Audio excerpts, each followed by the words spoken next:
7 years after I disappeared, my sister found my name on the organ donor registry. She stood in the transplant center, staring at the paperwork in the nurse's hands. Her brows knit as she looked at the photo attached to the file, along with the name I used to go by. "Where is he?" she asked. "He's in hospice on the 12th floor," the nurse answered quietly. "Today is the last day he'll still be conscious. The surgery is scheduled for tomorrow morning." Her expression turned cold as she headed upstairs. The moment she pushed open the door, she saw me sitting on the bed, writing my final letter. Landon. I looked up at her and smiled faintly. "You must have the wrong person, Ms. Bennett. My name is Jay Mercer, not Landon Bennett." She stepped toward the bed, her tone rigid. "Come home. Apologize to Mason, and I'll hire the best specialist in the country for you. That won't be necessary." I didn't even look up again as I signed the last line of the organ donation papers. I didn't do anything wrong. I'm not apologizing to anyone. After a long silence, Sherry Bennett let out a cold laugh. "You really haven't changed. 7 years later, and you're still pretending to be innocent." Her eyes narrowed, scanning me. "You're sick? What kind of illness needs surgery?" I smiled faintly. "Stage 4, glioblastoma, brain cancer." I glanced at the donation papers beside me. I figured my organs would do more good saving people than rotting underground. Something flickered across Sherry's face, but it vanished instantly, replaced by that same icy look. "Cut the act. Do you think playing pathetic is going to make me feel sorry for you?" Her gaze swept over the small hospice room, taking in the peeling walls, the worn folding chair, and the dying flowers by the window. "So life didn't work out after you left home? If you hadn't done those disgusting things back then, maybe you wouldn't have ended up like this." I lowered my eyes to my hands, now so thin, every bone showed clearly beneath the skin. I said nothing. "Landon." She said my old name softer this time, her voice cracking. "Are you really that sick?" I looked at her without blinking. "Why do you care, Ms. Bennett?" "Because I'm your sister." "No." My voice stayed calm. "Your brother died 7 years ago." Her face went pale with anger. "You really hate me that much? After everything that happened?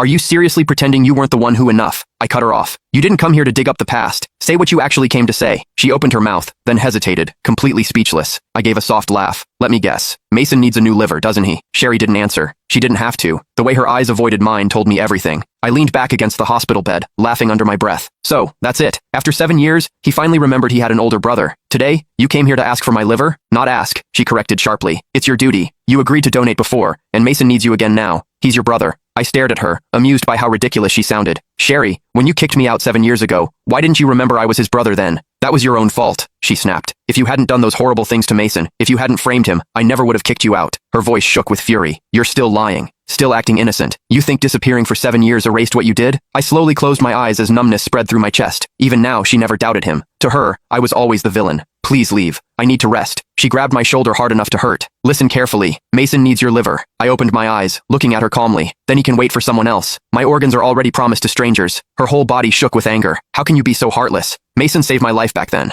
Without him, the Bennett family wouldn't even exist today, and you're nothing but an ungrateful parasite." I didn't answer, only turning my head toward the window. "Landon, let me make this clear," she said coldly as she released me. "If you refuse to save Mason, I won't let you have peace. I'll use every connection and every penny the Bennett family has to keep you alive. You'll spend the rest of your life wishing you were dead."